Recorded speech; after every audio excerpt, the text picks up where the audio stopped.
Did you ever like tell Hedy you should run? We're very autonomous and independent. She can make her decision and I can share my opinions. When it comes to where we live, I have veto power, but I've always supported her in doing whatever she wants. I believe in that. We talk about things, but we're also pretty independent. So like if I want to do a thing, I'm going to do the thing. He wants to do a thing, he's going to do the thing. Did you say I'm running for president of Anchorage Democrats? I basically said I was, yes. Mm-hmm. Yeah, and he could have said, well, I'm uncomfortable with it because of this, blah, blah, blah, blah. And I would have taken that into consideration. I did ask him. Well, you asked because I'm a representative. I did. I said, would that bother you? Is that problematic for you? And he's like, no. So we just always have operated kind of as a pair.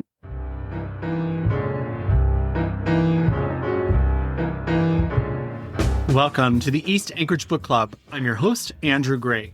The purpose of this podcast is to tell the stories of Alaskans of interest and importance. Today we have two guests, Ted Eischeid, Alaska State House Representative for North Muldoon in Anchorage, and his wife, Hedy Eischeid, president of the Anchorage Democrats. Both Ted and Hedy were public school teachers in Fond du Lac, Wisconsin, where they met. We will hear their stories and how they ended up in Alaska. Much of their stories revolve around union work. Hedy is the current statewide organizer for NEA Alaska, which is the Alaska affiliate of the National Educators Association. I recorded this interview on the Tustumena Ferry as part of a legislative tour of Southwest Alaska, so you're going to hear some background noise, and I apologize for that. Ted and Hedy Eischeid, welcome to the podcast. Thank you. Thank you. So I think what we'll do is we'll start with Hedy, and then we'll talk to Ted, and then we'll talk to the two of you together. Sounds wonderful. So Hedy, tell us about your early life. Where did you grow up? I grew up in northern Wisconsin. I was born in Madison, and then my mother moved up to north central Wisconsin to take a job up there. And I went to school in Merrill, and then I went to college in Madison, and then from there, got a teaching job in Fond du Lac. What did your mom do? My mother worked for the state. She was a counselor in a juvenile detention facility. And one of the reasons she moved is she was trying to get some distance from her mother and her family. As a single mom, there was a lot of people telling her how she should and shouldn't do things. And so she was trying to get some distance from that. And there was a position open with the state. They were opening a male and female juvenile detention facility. They needed female counselors. And so she went north to work in that facility because they needed females. Did you know your dad? Not really. I met him once at the urging of my relatives. My mother always told me she got married because she got tired of people telling her that she should be married. And so I think she picked maybe the first person who paid a little bit more attention to her than the next. I don't know. And that didn't end very well. He was a bartender and not very nice from what I understand. So you don't have a relationship with your paternal side of the family at all? No. He died when I was like 22. I have a stepsister and a stepbrother somewhere in Wisconsin. But you don't know them? I don't know them at all. And did you grow up as an only child with your mom? I grew up as an only child with my mother, yes. It was Betty and Hedy. So your mom was working as a counselor at a juvenile detention facility, and you guys had kind of moved there together, just the two of you away from the rest of the family. I mean, what was that like? I mean, and what was it like having a mom who worked at a juvenile detention facility? It was interesting. So when I was younger, she would actually bring me to work with her sometimes because she felt that it was good for these girls to interact in a positive way with her and then me. And so I remember having my nails painted and my hair done. I remember doing craft projects with them.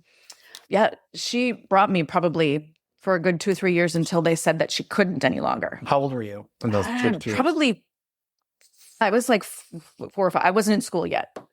And I have very vivid memories of it. They had kids from the rough part of the state, Milwaukee, right? The rough part of the state. So I had never really seen Black people. So I saw these Black girls at the school and watching them do their hair. And like I said, they painted my nails and all this kind of stuff. So it was a learning experience for me too, to interact with people I wouldn't normally interact with. And then they at one point in time said that she couldn't bring me any longer. She could take kids on furloughs too. So she would bring girls who I don't know exactly what the criteria was, but the girls could come out with her and do overnights if they earned the ability to do that. So she would take some of them and we'd go to the movies or we'd go to a play or she'd take them shopping because they didn't have any place to shop. They were in this facility. They would stay at her house and she would make them a home cooked meal. Sometimes she would be teaching them how to cook at the house. We'd go do things in the community that they didn't get a chance to do. And some of these gals she maintained pretty lengthy relationships with. All the way till her death. Yes, all the way till her death. One of which I communicated with shortly after my mom died. I sent her a card and just said, I wanted to let you know that my mom died recently and she still had talked about you and blah, blah. And I think this gal appreciated it quite a bit. So yeah, my mom was very passionate about the work that she did there and really believed that the setting that those kids were in was not a setting that was going to get the results that they were hoping. So you graduated from high school and then went off to college. Yep. And what did you study?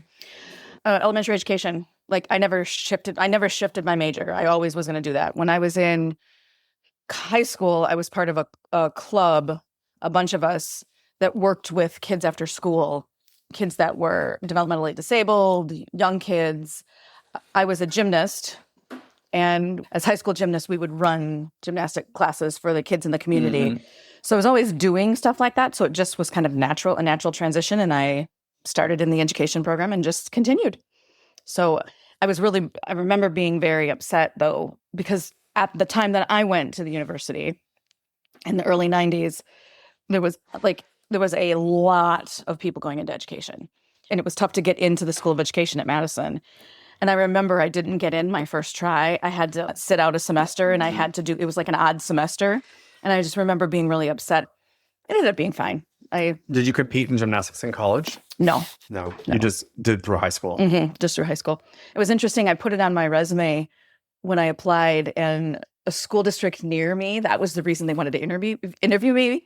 Because they wanted you to be the gymnastics coach? Yeah, they wanted me to teach third grade and be the gymnastics coach. And I remember calling my coach. Her name was Delnice. And I said, Delnice, what do you think of this? She's like, well, she said, you could probably do it. She said, but you're also going to be a first-year teacher and a first-year coach. She said, you have to think about whether that's what you want to do or not. And I did not do that. So you've graduated with elementary education. And then did you do student teaching and go straight into the classroom? Graduated in December, and then I worked at a restaurant and waitressed and would sub. So I would sub during the day and I would waitress at night. So I was just trying to make money to do whatever. And then I don't remember, I applied all over the place. And I applied in Fond du Lac, and there was a reason. Somehow there was a connection. Oh, my college roommate sister had dated someone whose mother was a principal in Fond du Lac. And that's like what you had to do because because so many people were applying for so many jobs. So many people were applying for jobs. And so Pam's sister, Kim, was dating Rick, and Rick's mom was a principal. And so that was a good enough connection. That was the connection. And that was back at a time when you applied directly with this principal. You didn't send things to the school district central office. And then like get assigned to a school. Correct. Like you sent your resumes to a principal, they read through them and they interviewed you. And so she interviewed me. She was very excited about all the things. Little did she know a couple years later, she wouldn't be so excited after having hired me, but that's okay. Why did the principal, why you said the principal wasn't going to be that happy with you a few years later? About 3 years into teaching, I ended up being the union president. Oh. And there were some issues at our school relative to how she chose to operate things that I challenged a bit, and we figured it out. But initially, she was not real happy with me. How did you end up as the union president so soon out of school? So my first year, my partner teacher was the union rep for our school. She was wonderful. I, to this day, I will tell anybody I would not have survived without Viv. She was my savior for my first year of teaching. And she was the union rep. And so she would tell me a little bit about, these are the things that were going on and so on and so forth. Well, the second or third year, I don't remember exactly which, we were heading into a really difficult contract negotiations. And there was a meeting she couldn't attend. And so she said, Hedy, would you go and take notes for me? Because it's really important that someone be at this meeting. We need to know what's happening. Well, that was pretty much it. I was pretty much hooked. So I went to this meeting, found out what was going on. I started going to school board meetings, testified at a couple school board meetings around this contract. And then I was approached by someone who wanted to run for president. And she said, I want to run for president. Would you run for vice president with me? Because we wanted to change the leadership in the union. Was it an older leadership? Yeah, there were these two gals who were just alternating. One would be president, the other would be vice president, and every 2 years they'd switch. Then she would be doing that forever. They'd been doing that forever. And there were people that were interested in just changing the way we worked with the district also, not so adversarial. So Sheila and I ran a campaign.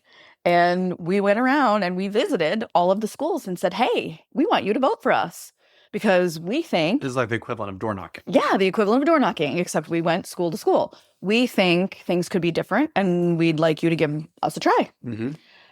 And we won. So then in a year, Sheila was interested in actually doing staff work within the union. And so she left to go take an internship in Michigan. And so as the vice president... You became the president. I became the president. But it should have been easier than it was. Constitution and bylaws were pretty clear. But I was 25, 26 years old. There were a few people on that executive board who had been there a lot longer than me who were like... What is happening here? I don't know. I don't know about this. So I remember being kind of grilled in this meeting about, did I think I could do this? What was my plan? And blah, blah, blah, blah, blah. And ultimately, I sat in the room while they took a vote about whether or not I was... Wow. Yeah.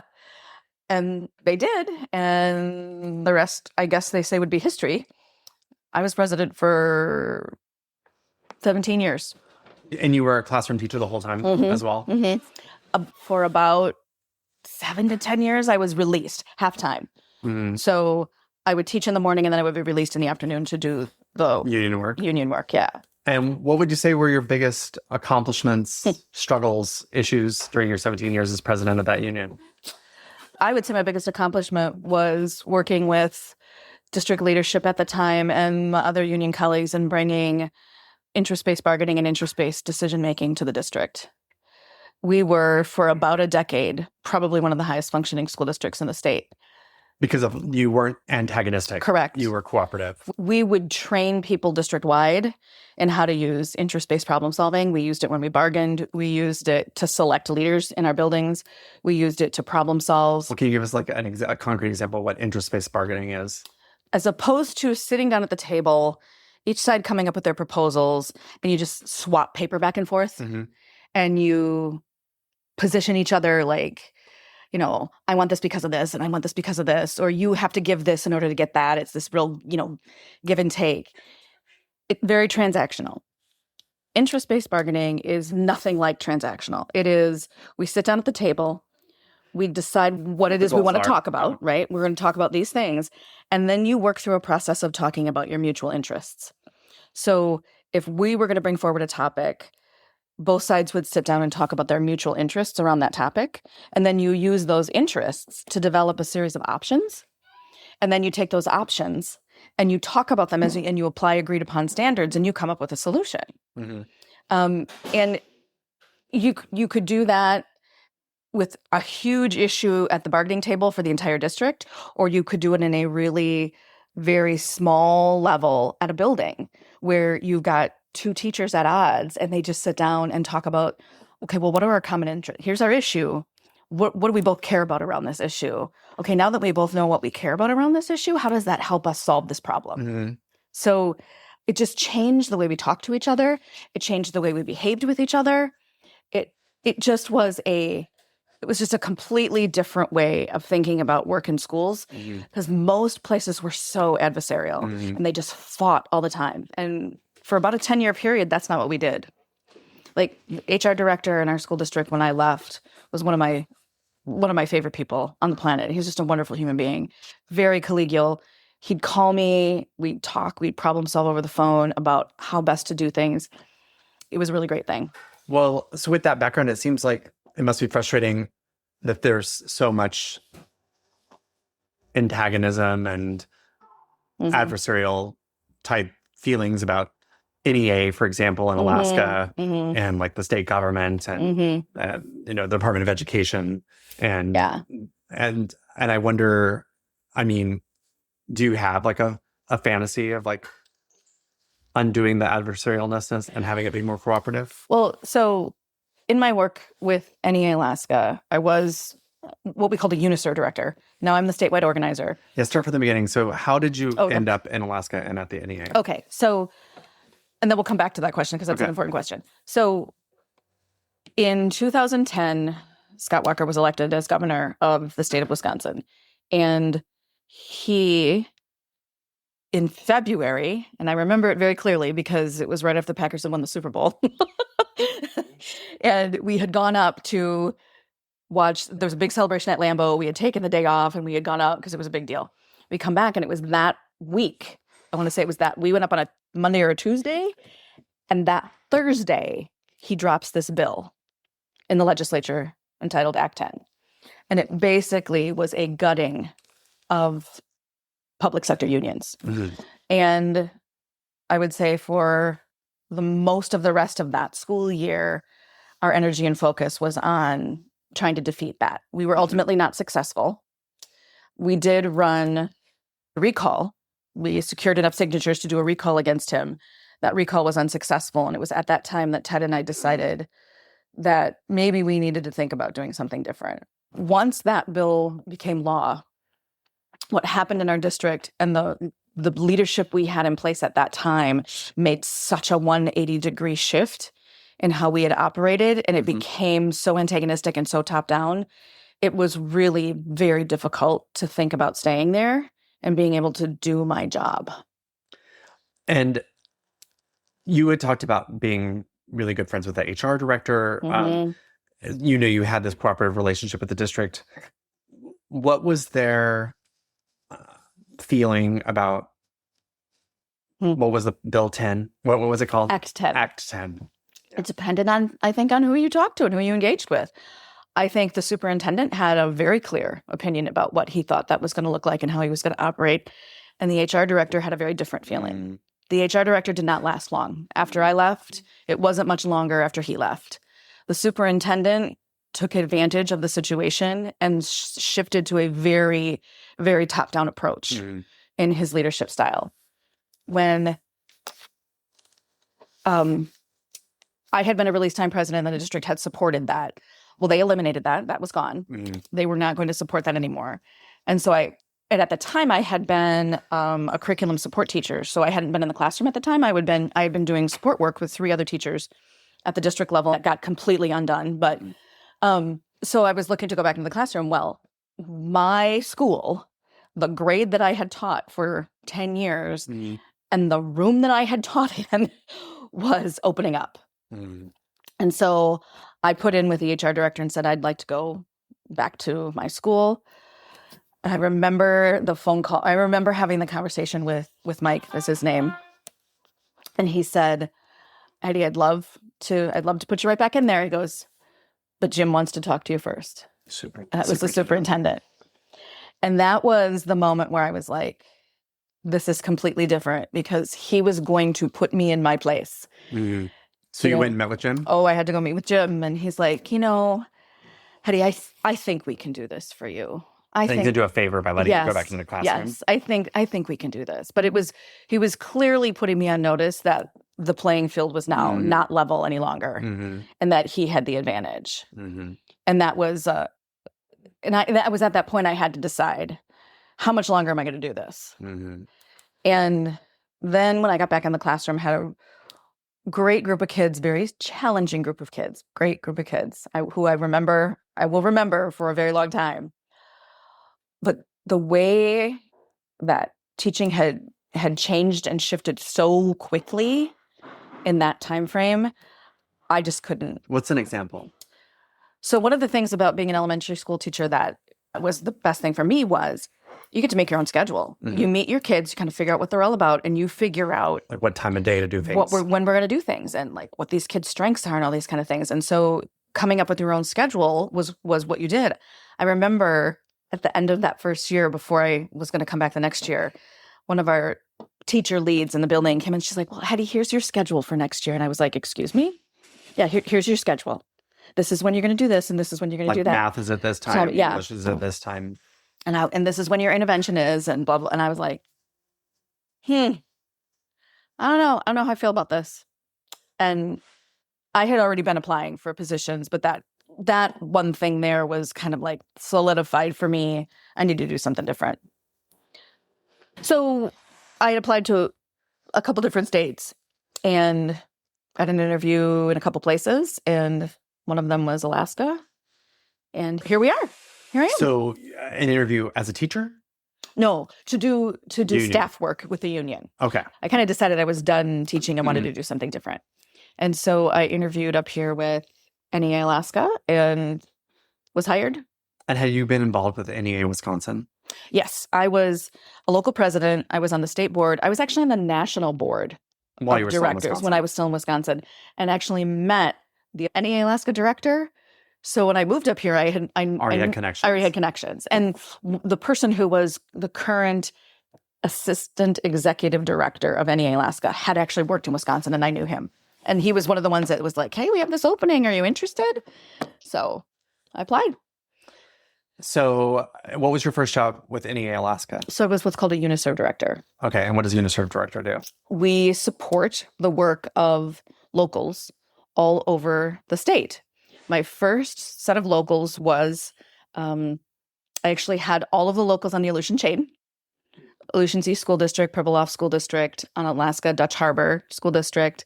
I had all the schools on Prince of Wales Island, the school district that's on Annette Island, Metlakatla School District, and Ketchikan School District. And did you visit all of them? Yeah, pretty regularly. That was part of what you job did. was. Yeah. And then that morphed over time into other places. I've also worked with the Northwest Arctic Borough School District for quite a bit. I worked with Skagway. I had Bering Strait School District for a little bit, right out of Unalakleet. Any stories from just visiting those remote places? I would just think like you would end up getting stuck places maybe. And all the time. I was stuck in Dutch Harbor for 3 days while I thought the hotel was going to come down. like just blowing so hard. my God. I swear to God, I thought the hotel was going to just like blow away. I have slept in a classroom on a cot. I have slept on a gym floor. I have slept in district housing where the heat doesn't work, but they, gave you extra blankets. I've So made my food in the kitchen in the school. as the UNISERV Director. Mhm.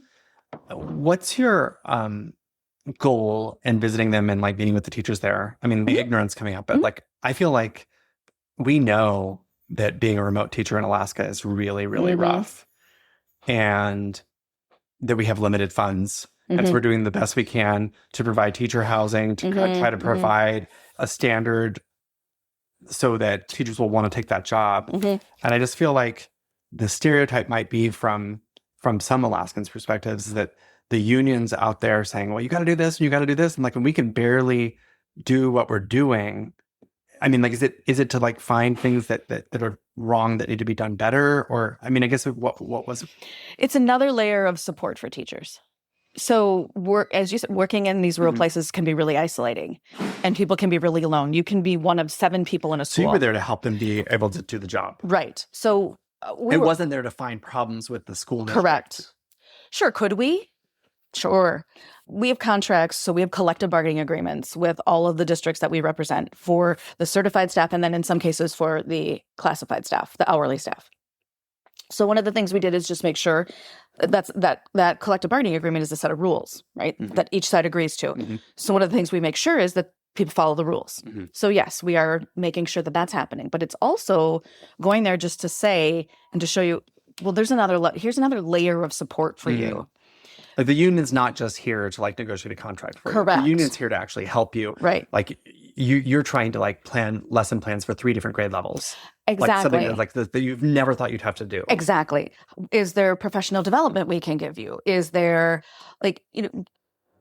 some of the times getting in and out of places was challenging. Well, our union has a member benefits program that has, travel rewards that allows people to get discounts on things. So while we couldn't necessarily give you a discount on a flight, when you get someplace, maybe you can get a discount on a rental car or a hotel. Right. So your membership gives you that. I keep saying this, but it's another layer of support. And then I'm going to circle back a little bit to what I talked about with the interest-based bargaining and interest-based decision-making. So one of the goals that I have, whether or not people know it or not, it's the way that I would operate with these districts all the time. So interest-based bargaining in this state, in the eyes of some of the attorneys we work with, got a bad name just because of how it played out.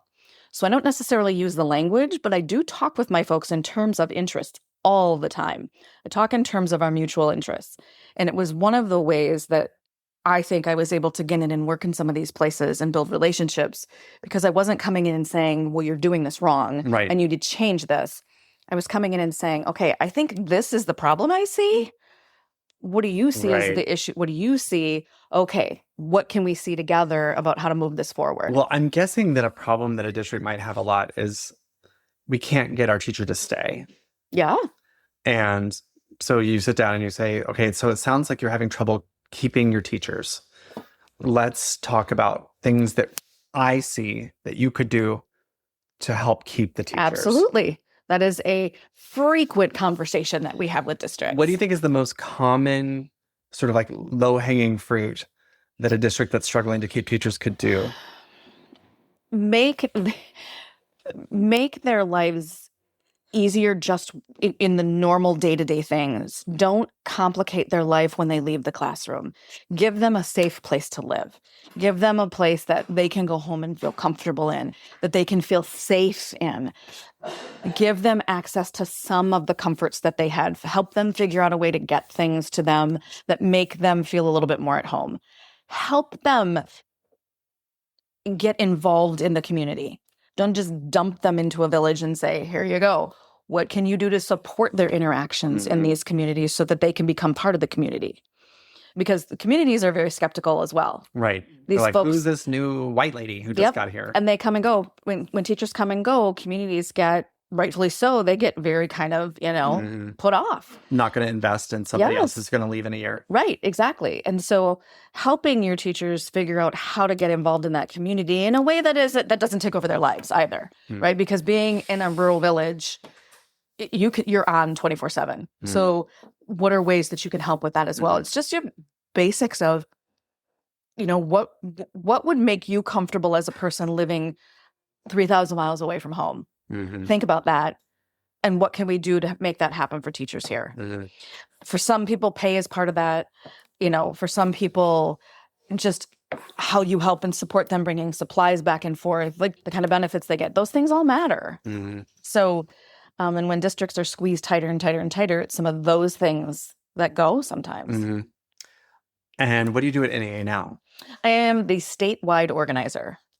So organizing is such a loaded word, I think, in a lot of cases. It basically means that I am the person my colleagues come to for support with recruitment, for support with a bargain is starting to go south. How do we work with the community and the teachers to kind of get that bargain maybe turned around? How do I support organizing teams? I might help them brainstorm some ideas about how they might work to solve this issue in maybe a non-traditional way. Working with the community. I work with my colleagues to get money from NEA, from the national, right? We really try very hard at NEA Alaska to be the people that are fighting for our teachers in our schools, because so frequently they feel so left alone and just out there on their own with no one there. And so our goal is to try to work with them and districts and communities to make these schools the best they can be. Mm-hmm. I guess this is kind of coming back to the whole antagonism thing, but when the governor calls the NEA the enemy, and I might be misquoting him there, but it's definitely been the feeling from a most recent press conference, and especially talking about like raising the BSA as being a victory for the NEA union, not for teachers, not for students. The way that framing has been done by certain folks. I guess, how do you respond to that? And you know, how do you, if you have someone saying like, well, I want to help teachers, I don't want to give money to unions, I want to give money to teachers, I don't want to, you know, like that kind of, like if people who've internalized that rhetoric. Sure. Well, raising the BSA doesn't give any money to unions. But raising the BSA does help kids. And investing in our schools does help kids. And I have now been working in Alaska for 14 years. And I have seen what has happened over the course of that 14 years when we have been flat funding education. And it has not helped. It has meant less guidance counselors. It has meant less classroom teachers. It has meant less activities for kids. It has meant less programs for kids. It has meant workloads are increasing at an exponential level for our people in classrooms. And none of those things are good for kids. The governor and our members have a fundamental difference about how we view what's going to be good for our kids. And his view seems to be more along the lines of taking things away and funneling money into places that don't go directly to our classrooms and our kids. Our members want to see that money coming to our schools. And another line of rhetoric that you'll hear a lot in Anchorage is, well, when we increase the BSA, when we increase school funding, we're giving more money to administrators. Can you speak a little bit just about that? Is the NEA trying to get more money for administrators? Well, flatly no. So when you look at a school district budget, a good chunk of that budget is personnel, because without people in classrooms, you don't teach students. Is there a need for some administrative oversight to do that? 100%. You have to have somebody leading the curriculum ship. You got to have somebody leading the budget ship. There's people that have to hire. There's people that have to manage these things. So that makes absolute sense. Are there districts that maybe could reduce some of that? Sure. What you guys represent? You're not representing those people. No, we represent folks that are in the classroom working directly with kids, or folks that are in our schools supporting the people that work with kids. So the people that cook the food, the people that clean the classrooms, the people that drive the buses, the people that not teach. the principals. Not the principals, nor more mid-level administration or superintendents. Actually, in the state of Alaska, it's illegal. Like, the law doesn't allow them to join our union. Some of them would like to.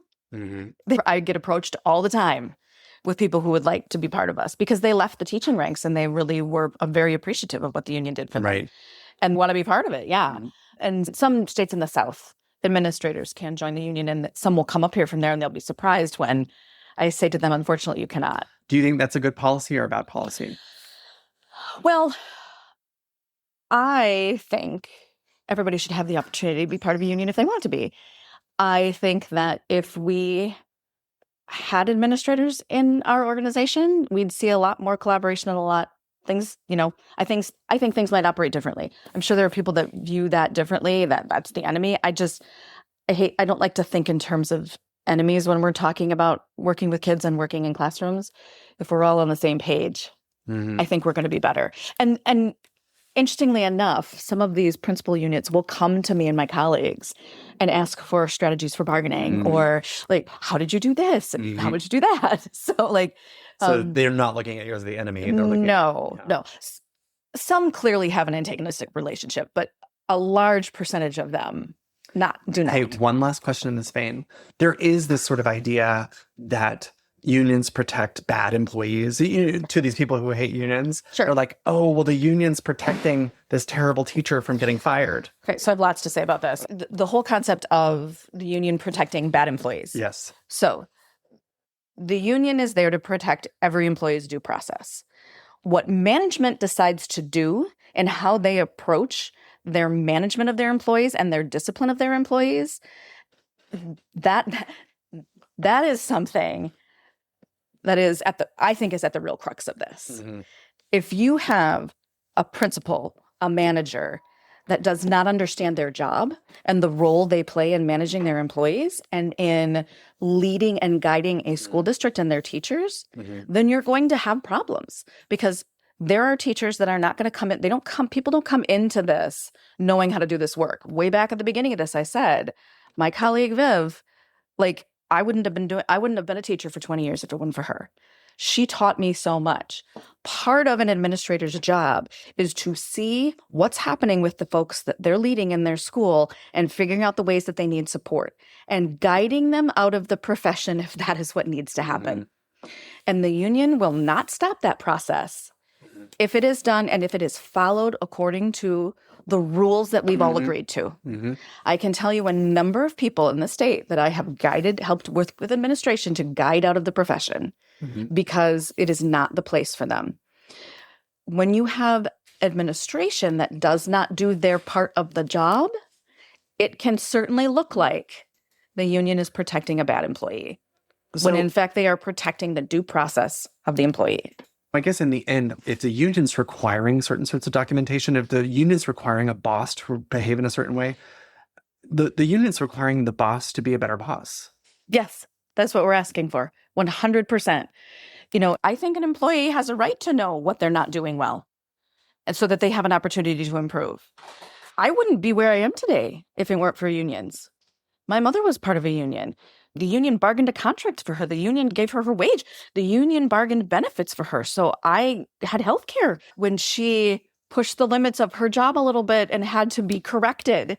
The union was there to make sure the rules were clear, and she knew what they were, and she didn't do those things anymore. Like, I'm here because I was part of the union in my school district, who gave me a wage, who gave me benefits, I had professional development through my union. Like, I have been and always will be a member of a union. Last thing, you are the new president of the Anchorage Democrats. Yes, I am. Tell us a little bit about your involvement with Anchorage Democrats and what led you to become the president. Well, when I first moved to Alaska, I was not interested in getting involved in anything because I was just trying to figure out how to move, and my mother was here with me and all those things. But what a crazy job. Yeah. I mean, your first one, to be traveling all over the Aleutian chain and the Southeast and coming from Wisconsin. I mean, it just must have been like a new world. Yes, it was. And my husband and I had been involved with the Democrats in Wisconsin quite a bit. We went to the state conventions. We knew the party chair in Fond du Lac. We'd been involved. My mom worked for the Democrats. She volunteered for the Democrats. She got some big award. It was, we were big involved. So you were born and raised Democrat? Yes, 100%. So moving up here, I paid attention, but not really. Didn't know much about the party. Really didn't know much about anything. Wasn't until one of my colleagues was hired and started working with me that he started being like, hey, you should get involved in the Democratic Party. You should be doing things. You should be. While you were at NEA? Yes, while I was at NEA. And I was like, whatever, sure, I don't know. So little by little, I started to pay a little bit more attention, started to, notice when things were happening, started to pay attention to the fact that there actually was, a Democratic Party in Anchorage. But I didn't really start diving in until, like I said, this colleague who was hired at NEA Alaska started just encouraging me to start paying more attention, and encouraging Ted too once he got up here. I think it was after Ted decided to run the first time that I really decided, okay, I'm gonna dive into this thing. If he's gonna do this, we're gonna do this together. And that was 2022. And that was 2022, and because we always have kind of been this kind of little tandem couple that we kind of do things together. When we, in the union, it was in Wisconsin or in Fond du Lac, he was on the executive committee with me. Like, we just always have operated kind of as a pair, doing all this stuff together. So I'm like, well, I'm going to start to get more involved. So I started showing up to meetings and was like, okay. And the secretary position came open. I was like, well, maybe let's do that to see if I can't have a little influence on some things. Right. So that was about, I think I did that for a year and a half. And then the current president decided that she was not going to run anymore. And I was like, okay, I see where we could do some things here just a little differently that might have a different kind of impact than what we're having now. And so I said to Ted, I said, I think I'm going to do this. He was like, great, you go be you. And I started telling people that I was going to run, and I thought I'm going to get out there right away just in case there's somebody who's chomping at the bit to do this. Well, there was none. There was no one. So you were safe. I was safe. So this last May, just a few months ago, at a regularly scheduled meeting, I was elected as the president of the Anchorage Dems. And so I've been working now since May to kind of figure out what has been happening, what do people want to have happen with the party. I've talked to as many people as who will have a conversation with me about their vision for things. Starting to work on putting some committees together. I actually have just recently been working on communication plan, like a voter outreach plan, just trying to put some things together. What do you think the most important thing for Anchorage Dems to accomplish is? Well, let's start with visibility. Let's start with having people know that they exist. And then once people know they exist, actually seeing if we can't be in fact impactful in some way to have an impact on what I think is abysmal voter turnout in our city, in our municipality. And voter education. Why should this matter to you? Because a lot of things are happening in this state to people. Schools, PFD, healthcare, that they're not having any impact on because they're not voting. Okay. I feel like after the 2024 presidential election, there's been a lot of like hand-wringing and folks saying that the Democratic brand was damaged and that we have to recover. And some people wondering what that looks like. And I mean, well, if Alaska, like people for ages have never wanted to call themselves Democrats. A lot of people vote Democrat, but they're not registered as Democrats because there's, I think, being a quote unquote red state, people have sort of like steered away from terms progressive, liberal, Democrat, and tended to call themselves independent, even if they voted Democrat in the last 30 years. Well, I approach this much like I approach the work I do as an organizer. You don't know what people want from you unless you ask them. So how about if we start asking Democrats and Anchorage what they want to be and what they want to do, instead of telling them what they want to be and what they want to do? Well, here's what I would say, and I think this has been actually a big debate within Anchorage and Alaska Democrats. I think we need to ask the people who've been voting Democrat for the last 30 years but didn't want to call themselves Ds as well. Do you know what I'm saying? Like in other words, like we can't just ask the people who wear that D label, which is 25% of the electorate or whatever it is. We need to ask that other 25%, which is decided elections, which has enabled us to elect Democratic candidates up and down the ballot. Why are they afraid to have that D label? And what would they need to see to be able to embrace that label? I think that's in essence what I'm saying is instead of having this small group of people that meet once a month deciding what they believe everybody wants and what we should be saying, how about if we go to these people and ask them, what do you want?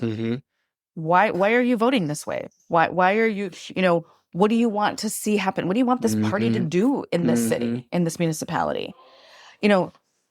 And that's a big task because there's, 300,000 people in a municipality of Anchorage, but not an insurmountable task. If we, can figure out a way to break this down into small, chunks and work through it, going and knocking on doors and talking to people. Well, Ted Eischeid, welcome to the podcast. Thank you. Tell us about your early life. Where did you grow up?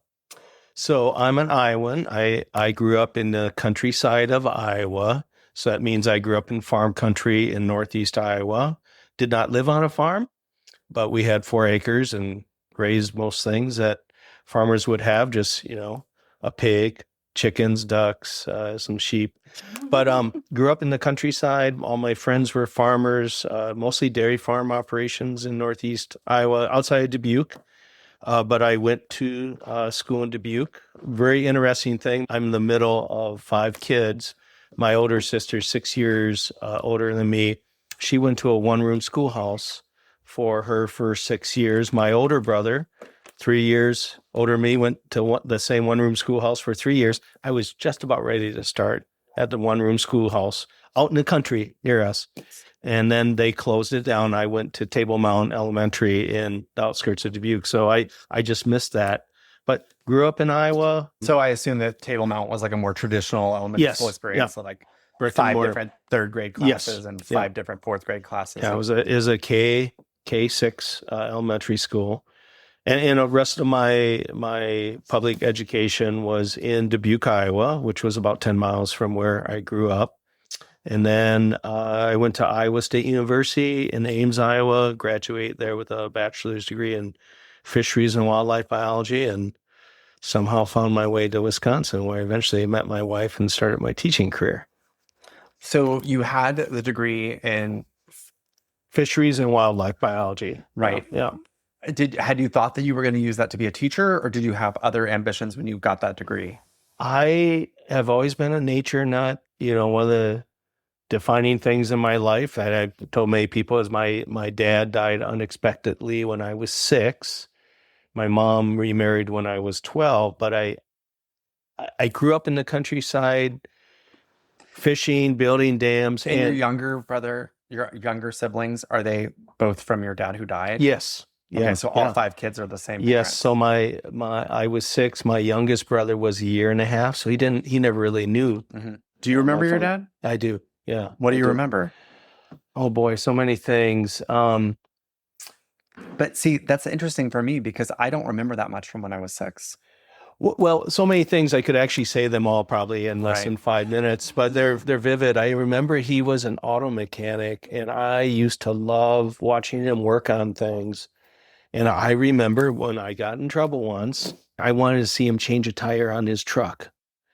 So I went and found some nails, and I propped them under his tire so when he backed up, it He would pop punctured. the tire. And And you wanted to do that so that you could just watch him change the tire. Yes, totally innocent. And he found the nails before I ran over him. And I remember he said, "Who put nails under the tires of my truck?" And I remember going, "I did." So quiet. And he just looked at me and said, "Don't ever do that again." And I never did. Of course, unfortunately, he died not all that long after that. And how did he die? He died of a heart attack. How old was he? He was 43. And so I remember it was right around end of June, early July. He was out cutting grass, and I guess he said to my mom, he's having some pains. My mom was an RN. She brought him to the hospital, and he was there for some tests. And he was 3 days into the hospital, and we were raised Catholic. So there was a monk visiting him, and they were sharing a joke, and they were laughing. And my dad had a total cardiac arrest and died. And I remember Mom calling home and talking to my older sister, who was 12. And it's such a weird thing. She got off the phone and she said to all of us, "Dad died." Your sister said it. Yeah. Yeah. I don't remember any adult being around like my aunt or anything like that. And Mom was at the hospital. And I remember everyone started crying but me. And I don't know why. I remember my sister saying, TJ, because my dad was named Ted. I'm Ted. So they called my dad Teddy. They called me TJ for Theodore John, my initials. And she said, TJ, cry. So I started crying. It's the weirdest. Yeah, it was but it was a big issue in our family. It's all affected us as a trauma. And I remember one of the ways I found a mental outlet was taking walks along the streams and the pastures and the farmland surrounding us and interacting with critters. And so, yeah, actually I knew at a fairly young age I wanted to do something with natural resources. My sister, Sam, she went to Iowa State, majored in botany. But when I was growing up, she was into bird watching and plants, and she'd take me bird watching and I'd eat plants, and I got into hunting, and I really enjoyed that. So yeah, I wanted to get into something to do with wildlife management, and read a book, which I'll probably reference at the end here, that had a big influence on me. And so yeah, I went to Iowa State University with the intent to be a wildlife biologist. Did you get along with your stepdad? I did. Harold Farney is a good man. Good man. He had never been married before. He married my mom. And was really interesting. One of the reasons I'm a big union person is so my dad and my mom, we never had much money. She had stopped being a nurse to help raise kids. My dad's an auto mechanic, not a high paying job. And then after he died, we were able to keep our house, but I'm a food stamp kid. Mm-hmm. I know what food insecurity is like, 5 kids, X amount of food. And so when Mom and Harold got married, he was a UAW union member for John Deere Dubuque Works, forklift operator. Well, he had decent pay, decent benefits, and boom, we went right up to the middle class. And I remember, Christmas, we'd get like one gift usually. Now we got multiple gifts at Christmas. It was like totally a different thing. And by the way, my stepdad died about 10 years after he got married to my mom. Well, his union benefits kept her in good health care and kept her in a good place financially till she died. She lived to 88. So, yeah, unions make a difference in families' lives. Yeah. But the connection with teaching, so I was totally into wildlife ecology. I worked hard, and every summer I did some kind of natural resource job in college. And then after I graduated, I continued to do that work, and I ended up in Northwest Iowa, working for the Iowa Conservation Commission. And there's not much in Northwest Iowa. It's all farm country. And I was a young man, and I wanted to date women. There were no women. Mm. I mean, they were either kids, or they were older widows, or they were married. Mm. And I remembered, I had thought all during my Iowa State years, I had some really good teachers back in Dubuque, and I kept thinking, what would it be like to be a teacher? Well, Northwest Iowa, I'm thinking, maybe I should explore that more. And that's really when I started taking that serious. So I actually decided, well, I'd like to become a environmental educator. I want to stay working with nature. I'll work with kids in environmental education. So I went to Wisconsin, and I took a year classes on environmental education. And then I found out most folks with those degrees go to the East Coast because that's where the people are that need that. And I thought, I don't want to live on the East Coast. I like the Midwest. So that's when I kind of decided, yeah, maybe classroom teaching, being a science teacher. And so then I went to University of Wisconsin, Oshkosh for 2 years to get certified to teach, because that's nearby where a woman I was dating was working, and got certified to teach and got a job at Tyson Junior High in the fall 1990.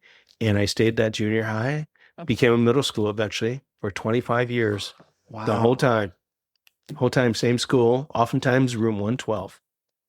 While you're those 25 years of teaching, you did other stuff though. Initially, when I started, I worked additional 3 summers for the National Park Service as a seasonal ranger, because, you don't make a lot of money as a teacher. And I really liked that. I was a naturalist in places on the Great Lakes.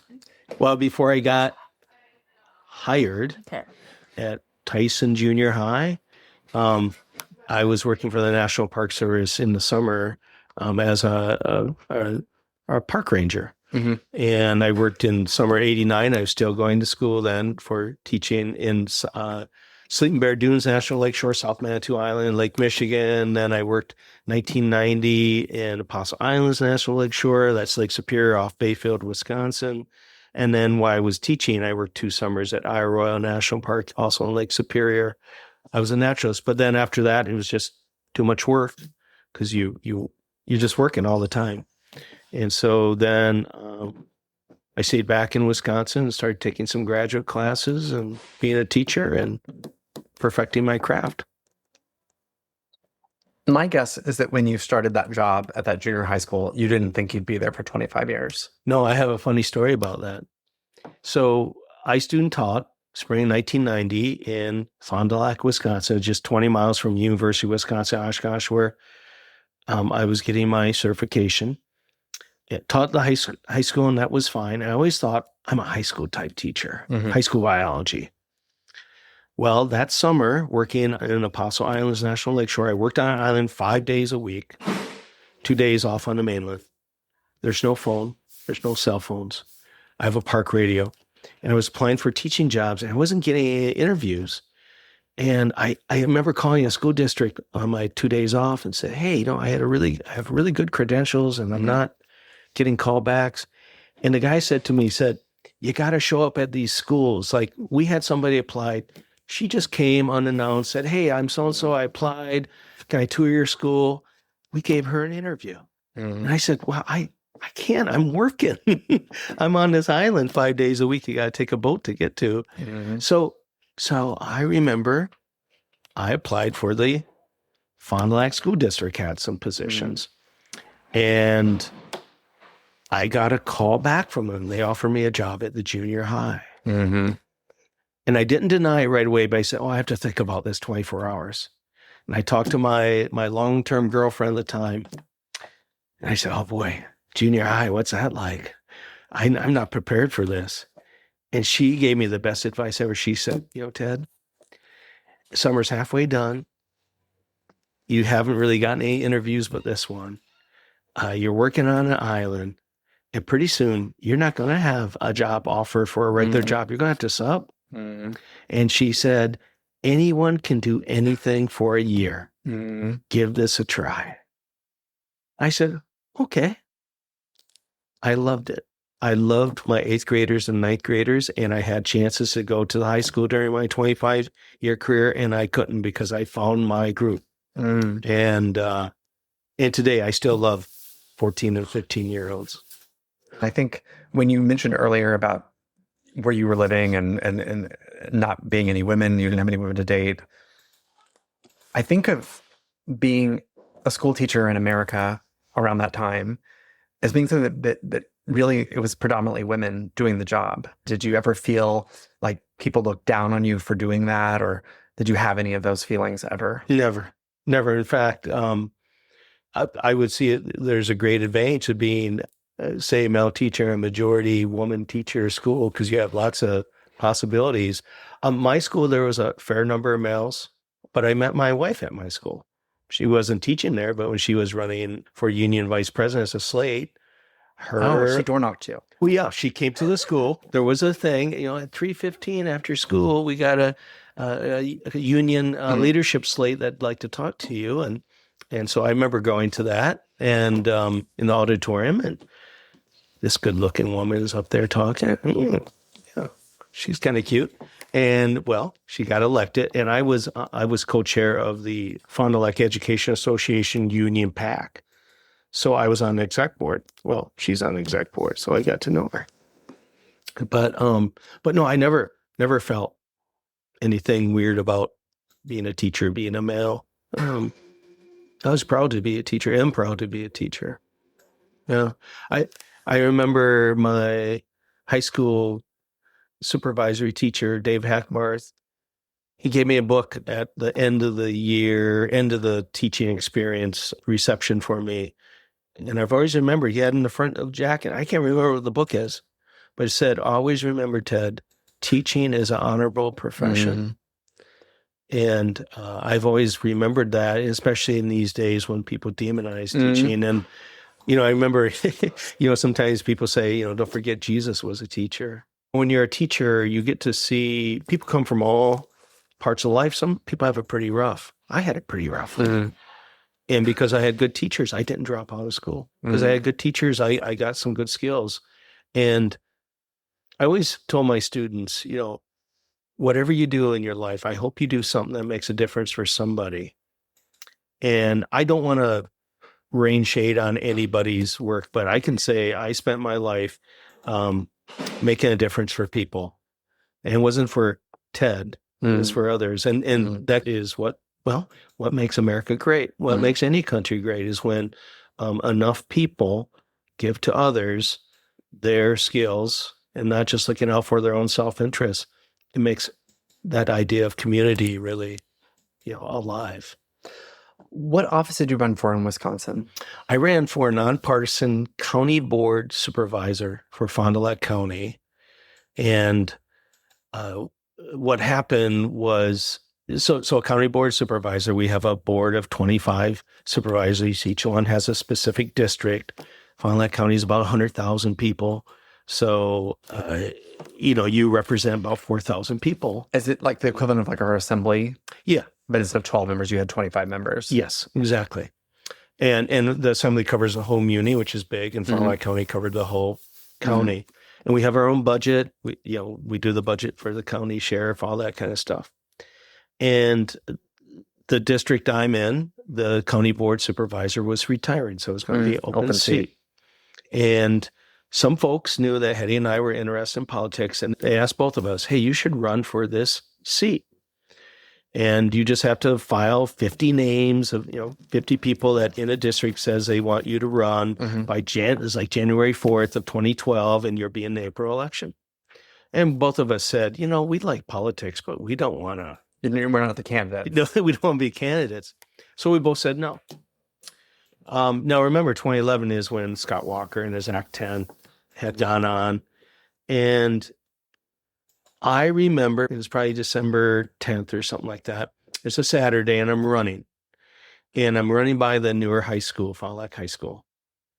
And a lot of times when I run, I just think of things. And I'm thinking about Governor Scott Walker, and he was hot mic talking to a wealthy donor that with his Act 10, his goal was to divide and conquer the unions, because he took protective service unions like police and fire, and he didn't make them subject to these Act 10 things. And I'm thinking about that. Our governor, divide and conquer, divide and conquer. And then it just occurred to me, it's like, that's a terrible way to serve people in an elected position. That's terrible. There's a better way where you listen to people. You talk to people. And I guess on that run, I decided, folks in District 22, County Board District 22, deserve a choice, and they deserve somebody that's actually going to talk to them and listen to them. So that's when I decided I'm going to go get those names, signatures, and I'm going to run. And I ran against a gentleman who had been the campaign manager for my state representative. And so I thought, oh boy, I'm up against something. And plus my district was very conservative. And even though it was nonpartisan, I was kind of known in the community. Being a union leader. Yeah, and teacher, and I write letters to the editor, and I'm active. But I had a friend in the Democratic Party. His name was Rich. And he said, Ted, I will help you manage your campaign. I'll tell you what to do to help get you elected. I said, okay, Rich. And he cut this list of all these addresses of likely voters in my district and said, I want you to knock these doors. What year was this? This is 2012. 2012, right. 2012. And I want you to knock these doors and just introduce yourself. We'll come up with like a little literature sheet for you. And we'll have a fundraiser for you. And anyways, I did that. And a lot of people knew me because, oh, yeah, my grandson had you as a teacher. Oh, I've heard of you. And you had been middle school teacher of the year in Wisconsin in 2002. Yeah, 2000, 2001. I was fortunate to be named middle school teacher of the year in Wisconsin. So I got people knew, some people knew. Yeah, I was in the press for good things for lots of reasons. So people knew me. And by golly, I got elected. I remember we were at our local bar that all the politicians went to, Irish's in Fond du Lac, and they're announcing things. And I won, was it 54.5% to 45.5%? And it was kind of a tough night for Democrats, but I won. And so I got to serve 2 terms. My second term, no one ran against me, or a 2-year term. And I did what I set out to do. I listened to people. I had my biases, but I listened to people. And sometimes I surprised myself with how I voted, because sometimes people have better arguments than your biases. You got elected in 2012 and served for 4 years. Yeah. But Hedy had taken a job in Alaska. Yeah, she started right after Labor Day 2012, September 2012. So you were doing this job in Wisconsin, And I guess like you were still teaching and being Yes. Yeah. so you were there by yourself, or were you out Yes. commuting, or what was happening? Yeah. So when Hedy decided she wanted to apply for this Alaska job, I always get veto rights. I said, "Oh yeah, I'd love to be in Alaska." And then when she got that position, I was a county board supervisor, but I was also a teacher 22 years into my teaching career, and I really liked my teaching. And I remember saying, Hedy, I support you going to Alaska, but I want to stay here in Wisconsin because I love my teaching. I'm a county board supervisor. Seems kind of cheap to just get elected and then say bye. And the other thing is, I was working towards a pension. Right. And in 3 more years, I'd be 55. I'd have 25 years of teaching in, and I could retire at age 55 and collect a pension and keep doing my political work and the teaching job I really loved. And so that's what I did. And I finished my supervisory term April of 2016. So I never quit, never pulled a Sarah Palin. Right. I'm very proud of that. And I moved up full-time June of 2016 is when I brought the last trailer up of stuff, our belongings. And I became a full-time Alaska resident. And I'm glad I did that because, every year I was a good teacher. Every year it got a little better. And I'd say that last teaching year of 2014, 2015 was one of my best teaching years ever. Really, I retired on a high note. You did your 25 years of teaching at the same junior high. You were the equivalent of an assembly member for people in Anchorage For 4 listening. years. And I just think about like how entrenched you were in that community. Like everyone knew who you were, and everyone still knows who you are there. A lot of them do. It seems like it'd be really hard to leave. It was and it wasn't. It was for the reasons you said. I was really vested in my community, and I mean, if Hedy hadn't left, I would have just kept teaching. I like teaching. Well, maybe I would have, because Act 10 changed things so much that. But yeah, I left all I'll phrase it a different way. My family there, essentially. So my mom, she comes up to visit me in Alaska. She's a Texan, and she's very committed to the part of Texas that we're from. And I don't know how it came up this last time she was here, but it was something about like, where are you going to be buried? And I was like, I'll be buried in Alaska. But I don't know. Like, I feel like if I were you, I mean, like, I might feel like I need to be buried in Wisconsin, even though I know you're from Iowa. I don't know. How do you answer that? Well, actually, I know where I want my ashes spread in Apostle Islands National Lakeshore in a place called Stockton Island that I worked at in summer 1990 on Julian Beach. I told Hedy that's where I want my ashes spread on the surf because I love that part of Lake Superior. But I think, you're saying something that's really true. When you're really vested in a community, it's really hard to move because you really are. It's like ripping a scab off. You're starting all over. But, Hedy did it. And I just think of all the people who do it every year. Our military folks, they go somewhere else. Kids that are graduating from their local high school, a lot of them move off and make their life somewhere. But it did raise an issue. I came up, and I have all these outdoor activities, and I'm here in Alaska. Boy, this is great. My wife's working.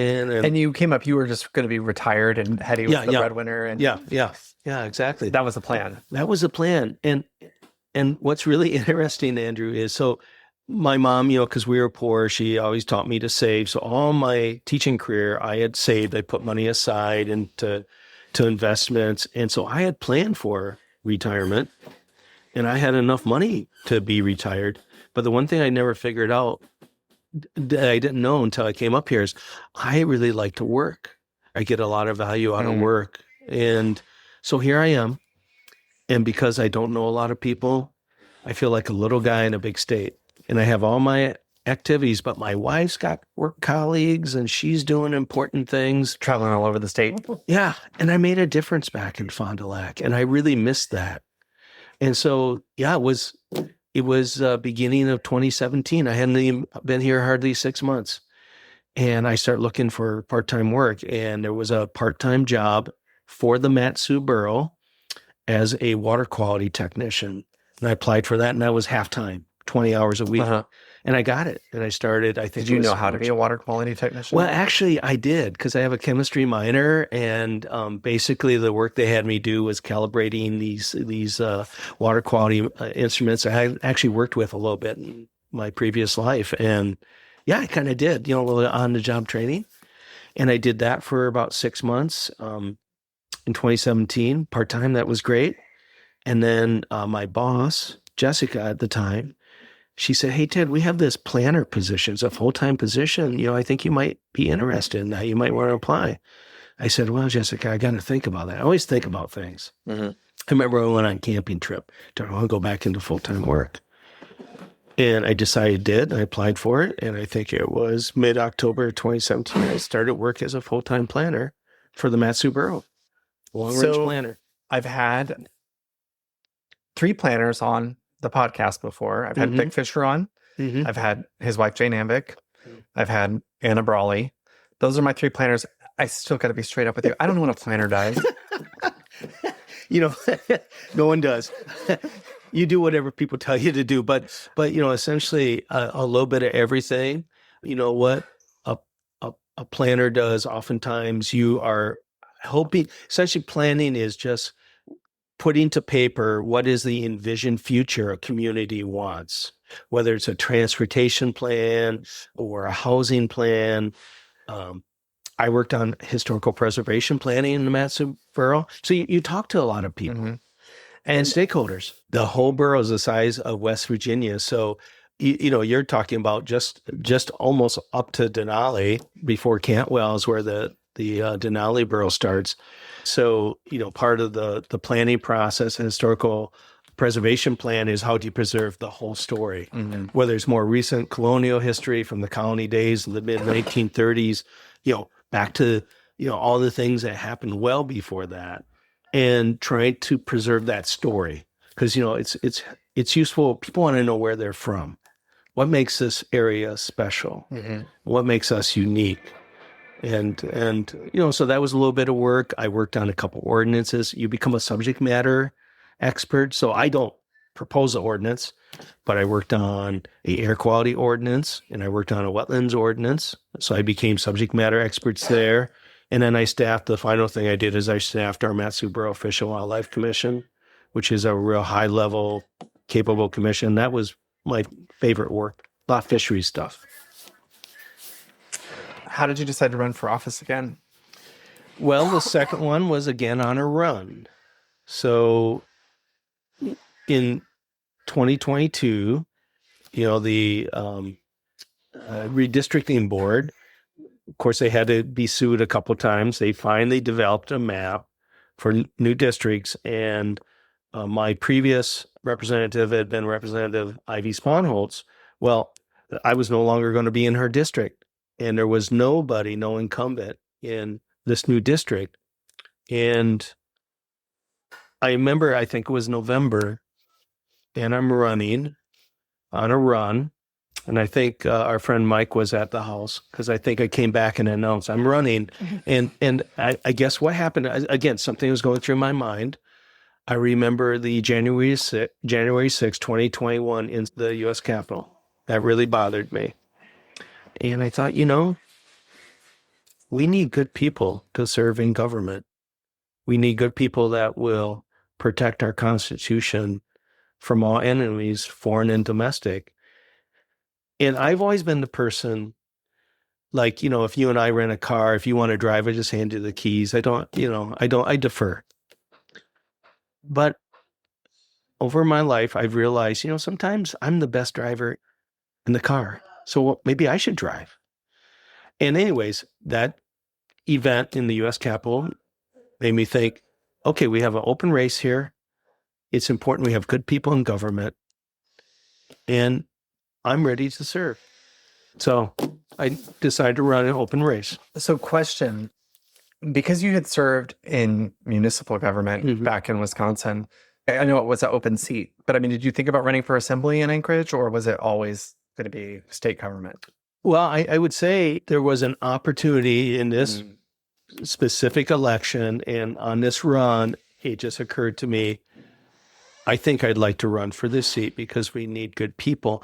And I think one of the things that was influencing me is what happened in Wisconsin, where all the bad things happened at the state level. Mm-hmm. And I remember with Act 10, we were lobbied a lot of really great legislators.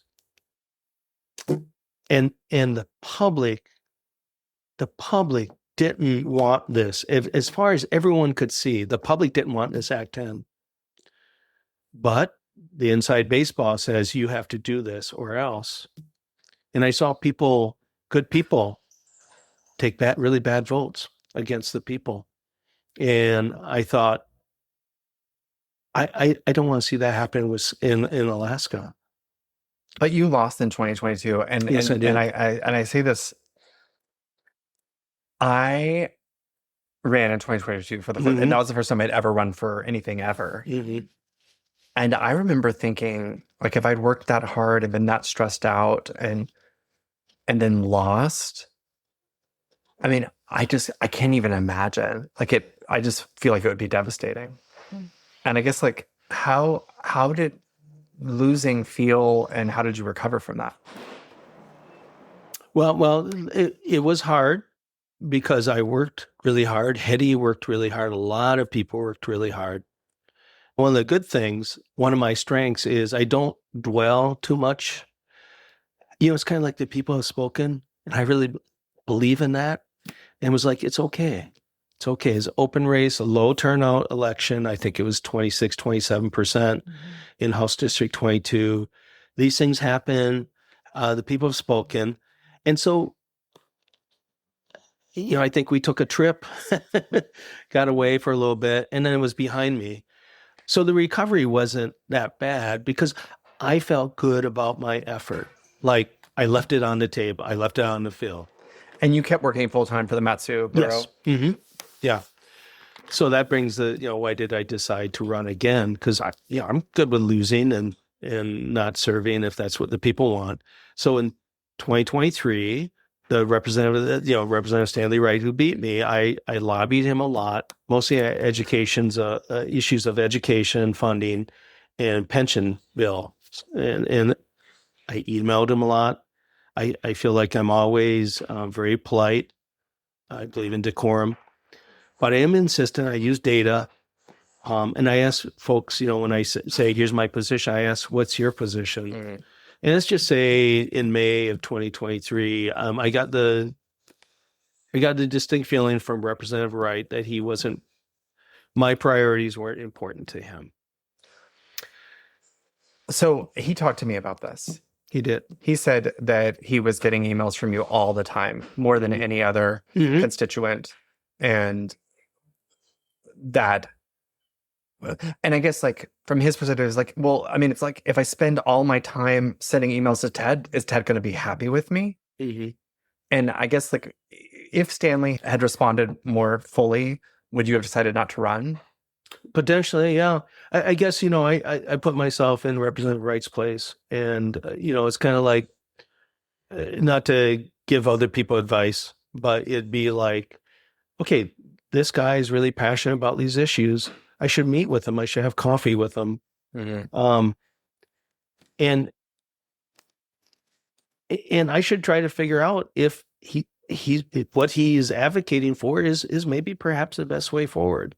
You know what's so important in representation is everyone who's being represented wants to feel like they have a chance. Mm. If I felt like I had a chance, yeah, I would have been happy not to run. I'm in a different place because I had 3 opponents the first time, and then I had an appointment the second time. They've never emailed me. Mm-hmm. So I can't really speak to it. Like, They've never reached out to me. I do have a constituent who sends me 3 emails a day. Mm-hmm. I don't reply. Like, Like, I was like, that's a lot. Like, that's a lot. Yeah. Like, I will sometimes read them, but I cannot respond to 3 emails a day. Yeah. And apparently, my lack of response isn't that important because they never slow. And I guess like we're just getting to the point, when I got involved in politics, it was really to try to figure out how somebody who's not an elected official could have more of an impact on what was happening in Anchorage. And, I feel like the curtain has been drawn back. I feel like some of the things that were said to me as just an Anchorage person by the assembly, because I was focused on municipal, they said, oh, definitely send an email, make a phone call, that has a real impact. But I think that I thought it had a bigger impact than it did. Do you disagree? I maybe a little bit, maybe not so much the emails. I do, by the way, I responded to an email today. I try to read all the emails and I try to respond. I don't get a ton from constituents. But I do know, like, I really believe in this representative government idea of talking to the people. I really try to seriously consider them. And I have a story. When we were debating the education bill, we had 1 million amendments, and there was an amendment from Representative Jamie Allard about in the bill, every place where it said charter school, put the word public. Mm-hmm. And that amendment failed 21-19. I was one of the 21 no votes. And then we had a break, and I had an email from a constituent saying, she homeschools her kids. And she said, I didn't know for a long time that charter schools were all public entities. And so what's the harm? And she's a constituent. And I thought, what was the harm? Maybe there was no harm in that. I know exactly what you're talking about, but I also want to just put it back on your constituent. Yeah. Does your constituent find out that charter schools are public by reading a statute? Well, yeah.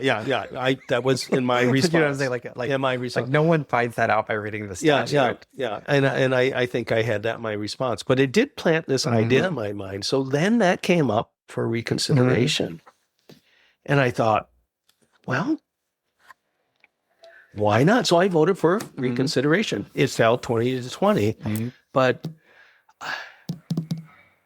so the big thing that's always been important to me, and I think this is what didn't work out with me and Representative Wright, was people have to feel like I always try to give them a response, and I always try to make sure they know I hear them, because I've always fancied myself that somebody can sway me. I've always fancied myself that way. Yeah. I will say, speaking of that amendment, and that I think that's when it really becomes a team sport. And, we're told something benign, like Jamie Allard wanting to put the word public. Yeah. But if we let her win on this, it's a slippery slope and we'll lose the game. When actually I think the opposite is true. I think voting yes, when it makes sense, encourages people to do more things that make sense and that are in the best interest of Alaskans, and we'll always vote yes on those things instead of getting into that. That was no big deal. That was no big deal. And I really do think that was a moment where we really got entrenched to say, like, well, we can't let Jamie Allard win this. Yeah. Or a minority member. What is she winning? Yeah. Yeah. But getting back to Representative Wright, I can pull up all those emails. They weren't 3 a day. They were 1 a week. So you won in 2024. Yeah. Yeah. So what has it been like? It felt really good. Was it a relief?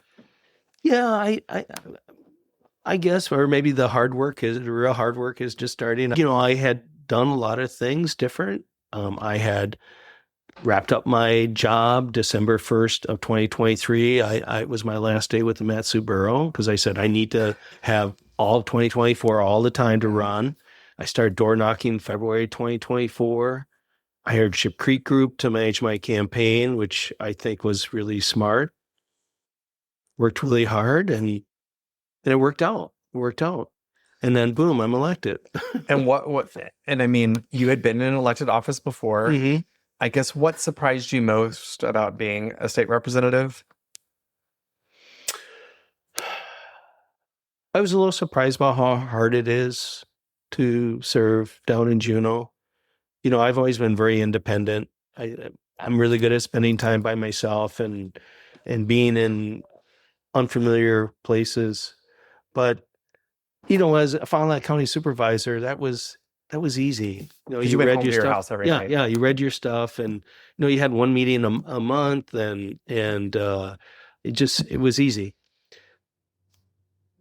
To be a legislator, I don't think a lot of people realize, you move to another place, Juneau, and you work long hours, and you're constantly on. And I was used to being on, as a teacher, I'm in front of students all day, but you're also away from your support network.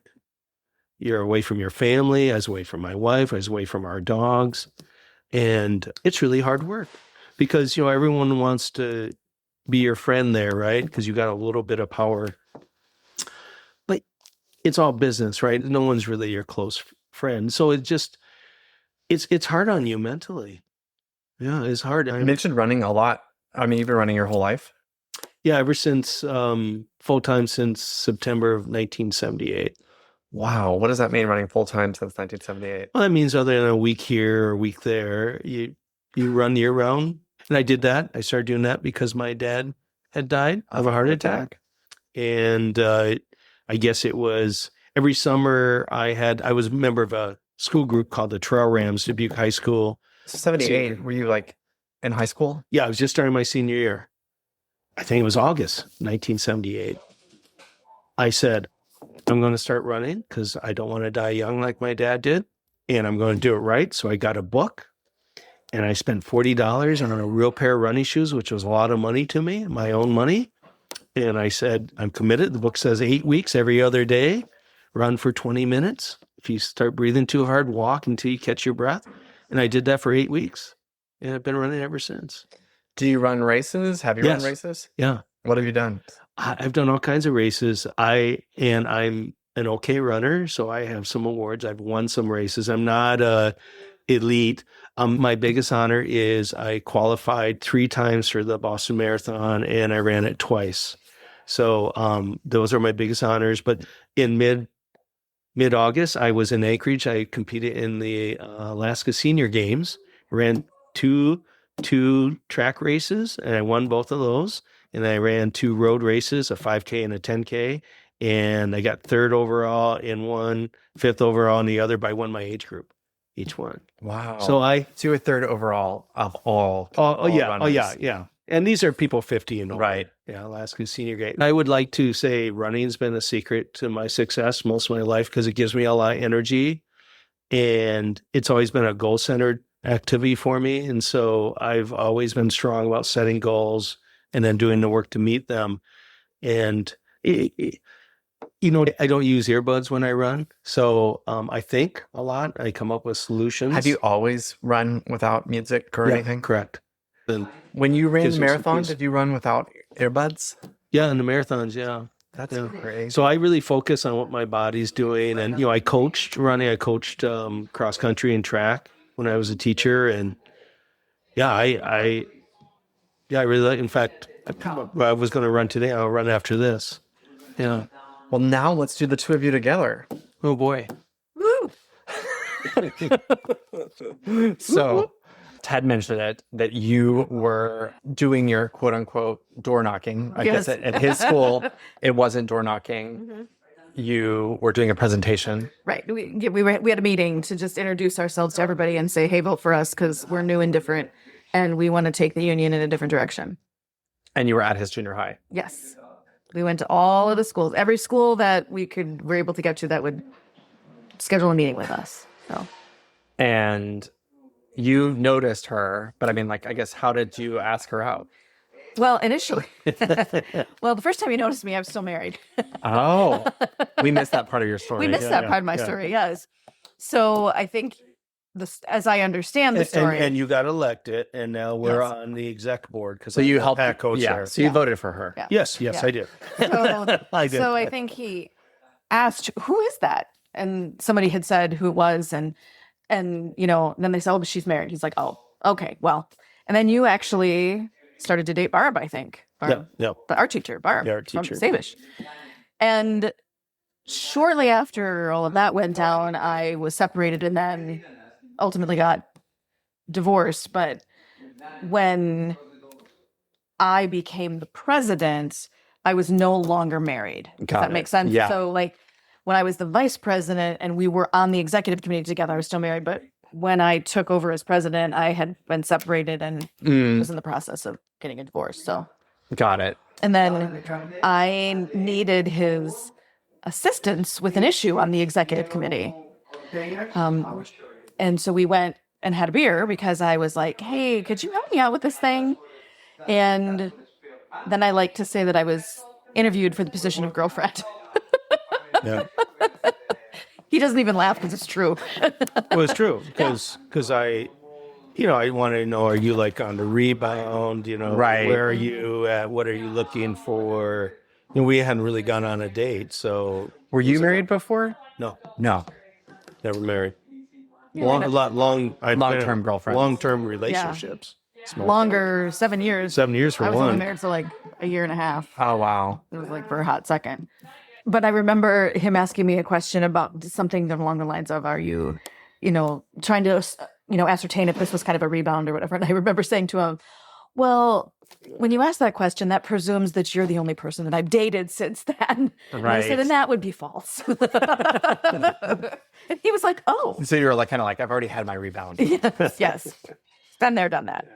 So, and that was kind of it right there. That was kind of it. Yeah, after in the parking lot, we kissed for the first time. Yeah, we did. And that's all she wrote. What year was that? September of 97, I believe. I believe so. And then we got married 5 years later. So does that line up? Yep. Yes. September of 97, got married. Oh, We got married June of 2002. Yeah. So I think it's an interesting story about like you sort of managing his campaigns. I feel like, and I mean, I know that maybe you weren't technically the manager, but you've kind of been the manager of his campaigns. And I guess you guys were approached initially for that board of supervisors as like one of you needs to run. Yeah. How did you decide that it was going to be Ted? I just didn't really want to do it. and I decided on that run Yeah. because That I it was mean, you, that somebody had to do it. So my advocacy, my history of advocacy is from behind, pushing other people forward is kind of the way I approach the work. And so that's how I did it as a leader. I was the leader, but I was all about who else can I bring in to elevate to do this thing, right? You were comfortable when Ted said that he was going to be the candidate. Yeah. But you never thought that you were going to, did you ever like tell Hedy you should run? I mean, we're Right. very autonomous and independent. Like, she can make her decision and I can share my opinions. When it comes to where we live, I have veto power, but I've always supported her in doing whatever she wants. I believe in that. We're pretty much like, we talk about things, but we're also pretty independent. So like, if I want to do a thing, I'm going to do the thing. He wants to do a thing, he's going to do the thing. Did you say I'm running for president of Vanquish Democrats? I basically said I was, yes. Mm-hmm. Yeah, And I always he could have support. said, well, I'm uncomfortable with it because of this, blah, blah, blah, blah. And I Yeah, you would have asked taken me. that into consideration. I did ask Well, him. you asked because I'm a representative. I did. I said, would that bother you? Is that problematic for you? And he's like, no. So, so we have those conversations with each other, but has ever happened where one of us has said, no, you can't do that. Or I don't think we've ever said that to each other. we support each other's dreams. Yeah. A lot of this work is service work. It's not like somebody's going on some vacation and having a great time while the other person's home. You're actually going out and doing hard work. So something interesting is that you guys keep very separate finances. And I know every couple sort of does their finances differently, but tell us about how you do it. So we have a joint checking account and we have a joint credit card. And then we each have our independent accounts. And we determine what we need to run the household jointly. And we deposit into our joint account and then pay the joint finances from that joint account. So our money is commingled only in that we agree collectively that this is what we need to run the household. We split it in half and deposit that in a joint account. But you have your own accounts and your own Yes. credit cards? And our own credit cards, yes. And Yeah. joint credit cards. And so a And joint credit cards. joint checking account, separate checking accounts. Yeah. So the joint credit card, you agree what you're going to buy it with. Correct. Yes. Everything else you put on your own credit card. Correct. Correct. So here's a example. The genesis of this came from me. It did. Yeah. Hedy had previously been married, and like many couples, had a joint Just account. joint. And of course, they debate about how to spend it. And I was older when they got married, 41, and I remember one of my teaching colleagues. His name was John, and he bought some trekking poles. Now, trekking poles aren't super expensive, but he had asked me. He said, "Ted, can I keep my trekking poles with you? Like, can you put them in your garage?" And I said, "Well, John, why? Your trekking poles." He said, "Well, I don't want my wife to know I bought them for a while, and yours is a safe place." And he and his wife had this joint account. I thought that's the weirdest thing. He barely didn't ask her permission. And I just thought, like, it would just be cleaner, because I know a lot of strife in relationships is over money. It would be cleaner if every entity, in our case, contribute equally to the joint expenses. And then we spend our money the way we want, because I have certain interests that I want to spend my money on. I don't want my wife to have veto power over.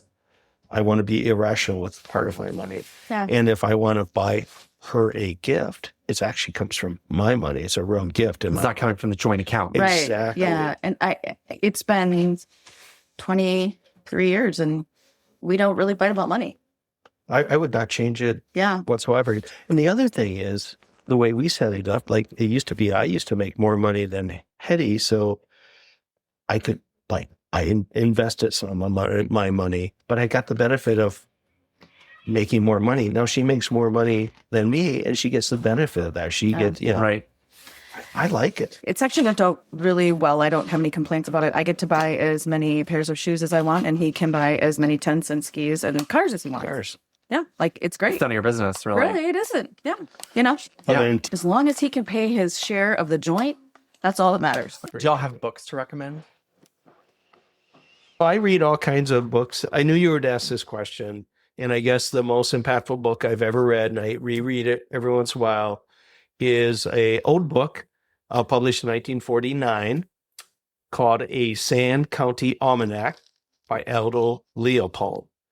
And I remember telling you that story about growing up and loving nature. And when I was in high school, I read a Sand County Almanac for the very first time. And I thought, holy cow, someone else has feelings like me about nature. And Aldo Leopold was born in 1887, I think, in a Mississippi River town in Iowa. He ended up being the first professor of wildlife management in 1933 in the United States. He was at University of Wisconsin-Madison. Mm-hmm. And for the next 15 years, he had a shack on the Wisconsin River by Baraboo, Wisconsin, about an hour drive out of Madison. He'd go up there with his family, a shack, a cabin. It's a chicken coop he had fixed up, no electricity. And he was a very close observer of nature as well as being a scientist. And he wrote this book, A Sand County Almanac, which just looks like it's like a month by month. Oh, look at nature's doing this and that. But if you read the whole almanac and then the book that's attached to it, he developed something called a land ethic, which simply says the land has a health. The ecosystem has a health, and what you do to the land affects its health. And ultimately, we are part of that land. So what we do to the land, we do to ourselves. A Sand County Almanac, Okay. and sketches here and there by Aldo Leopold. Very impactful for me. I love history, and I am much more of a nonfiction reader than anything. Eric Larson is an author I really like because he does a really good job of talking about a historical event in the context of the lives of the people that experienced it. And so I like the way he approaches historical writing. Well, do you have a particular Eric Larson book? The Dead Wake, about the sinking of the Lusitania. Fascinating, fabulous. It involves World War I history, voyage on the sea, the interactions of the people on board. Like, one of my favorites of his. Well, thank you both so much for being on the podcast. Thank you. Thank you. Thank you, listeners. If you like what you heard, please subscribe, rate, and review us. To contact me, email rep.andrew.gray@aklike.gov or call 907-269-0123.